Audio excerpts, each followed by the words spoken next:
l'autre, ce personnage que j'ai vécu avec les autres, donc c'est quelqu'un qui est plus sombre, qui est obscur, moi-même étant plus aventureux, plus réfléchi. Et donc les deux ensemble, ça donne ce projet musical. Donc moi j'écris, mais c'est l'autre qui rappe. Et donc c'est ça l'objectif, c'est de faire en sorte que l'autre soit mon pont vers la créativité. Mon histoire, c'est un peu la cohabitation entre moi-même et l'autre. Donc c'est une cohabitation qui m'a amené à vivre des aventures, puis à créer aussi. Donc je te dirais que mon amour pour la musique a commencé avec l'écriture. J'ai commencé d'abord à réécrire des histoires que je lisais, donc des romans. Après c'est devenu des textes plus profonds pour raconter le monde que je vivais. Mais depuis 1 an maintenant, j'ai découvert que la musique, ça me permettait de faire tout ça en même temps. Vu qu'au départ aussi mes textes étaient beaucoup plus vulgaires qu'aujourd'hui, donc j'ai trouvé avec le temps une balance, mais à cette époque-là je n'avais pas encore fait, donc c'était vraiment vulgaire. Et puisque j'assumais pas cette facette de moi-même, je me suis dit que c'était pas moi, que c'était l'autre. Et donc l'autre dans la mesure où tout ce que j'ai fait dans ma vie d'obscur, où toutes les fois où j'ai perdu le contrôle, que ce soit à cause de l'alcool, des expériences, des femmes, ben c'était pas moi, c'était l'autre. Et donc au fur et à mesure, j'ai apprivoisé ce personnage et je me suis dit que tout le monde pouvait se reconnaître parce que tout le monde a un autre en soi. On a tous une personnalité qu'on montre aux gens, mais au fond de nous-mêmes, on a tous une conscience qui fait qu'on devient quelqu'un d'autre. Quasiment que certaines personnes peuvent venir nous dire « je te reconnais plus, je sais pas pourquoi tu as fait ça ». Mais nous non plus, on ne sait pas. On sait que c'est qu'on l'a fait, mais on sait que c'est pas vraiment nous, donc c'est pas notre personnalité qu'on a forgée à travers des années. C'est une bête intérieure et plusieurs écrivains, plusieurs littéraires l'ont déjà conceptualisé. J'invente rien. Ce que je fais, c'est vraiment reproduire et mettre à ma sauce une facette de l'humain qui existait déjà, qui a toujours existé.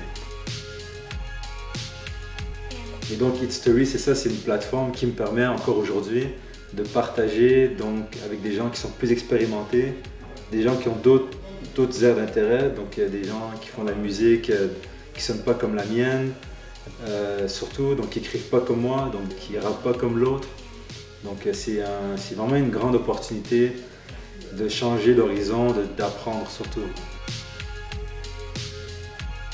Le plus grand conseil, je pense, qu'ils m'ont donné, c'est de continuer, d'assumer le style que j'ai envie de donner, donc pas vouloir copier, de garder mon idée de base, puis là-dessus, apprendre sur les méthodes, voir ce qui me plaît, puis exposer mes créations. Je pense que It's Story, c'était surtout pour quelqu'un comme moi qui, comme je l'ai dit, qui a commencé à sortir de la musique en janvier, donc il y a quelques mois. Je pense que c'était important d'avoir un peu le coup de pouce. Donc la petite tape sur le dos de quelqu'un qui me dit « Ok, ben écoute, tu peux continue, les gens vont aimer ça. » Donc c'est continuer puis à avoir confiance en l'autre et en moi-même aussi. Donc que ce soit donc, les artistes que j'ai écoutés au cours de ma vie, que j'ai lus, donc les écrivains, ou même les gens que j'ai côtoyés dans la vie de tous les jours. Si je devais te nommer quelques noms d'artistes, je te dirais ça va du très old school comme Aznavour, comme Jacques Brel, puis jusqu'à récemment des Damso, aussi dans l'anglophone des Childish Gambino, donc des gens que j'ai vraiment l'impression qu'ils sont, comme je disais encore, qu'ils sont très connectés avec la créativité et qui arrivent à produire des œuvres qu'ils ont fait à partir de eux, mais qui appartiennent à l'humanité, parce que justement c'est ça le but de la création, c'est ça qui m'inspire dans la création, c'est de donner aux autres quelque chose qui vient de toi-même mais qui ne t'appartient pas. Et je me suis rendu compte qu'il y a toutes sortes de façons de faire, et celle qui me correspond le plus, c'est vraiment la musique. Donc dès que j'entends un son, donc un rythme, c'est là que toutes les idées me viennent en tête. Donc je pars pas de l'idée, je pense que c'est mieux de partir de la musique. Parce que de toute façon, la musique, c'est un peu comme le moyen de transport de tes mots. Donc si c'est un bateau, ben, tu vas te transporter différemment que si c'est un autobus ou un avion.